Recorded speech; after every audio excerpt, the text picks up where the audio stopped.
Pull the elbow up, chop the head, Just right here? over. Yep. And you put your leg over the head? Yep. You do? Okay. Boom, right for the arm bar.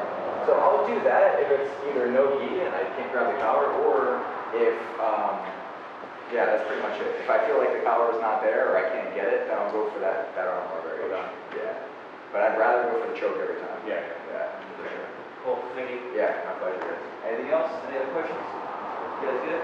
All right, so we're gonna do some positional training. Obviously, one person starting on the back, hooks in, seatbelt grip. Their job is to go for any submission, choke, arm lock. It's pretty much all you get, wrist lock sometimes. And the person defending, any escape that puts you into a neutral position will count as an escape. So if I escape the back control and the person ends up in my guard, I win.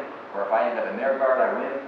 Or that's pretty much it. If we end up in mount or something, then let's call that a win for the person on the back, because you're not really escaping danger if you're going into the mount. Make sense? Wait, Although technically going to the mount is better. So sorry, wait, I have a question about the thing earlier. yeah. So at what point should you just like go for a front mount instead of a back mount? Like, at what point in your...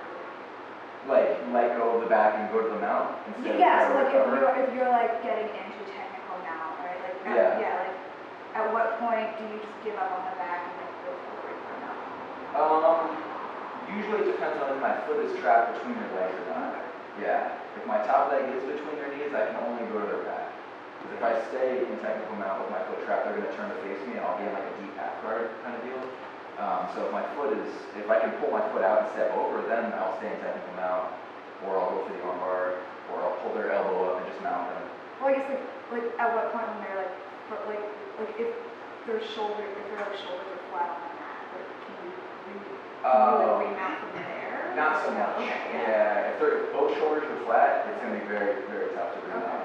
Or to re-back mount.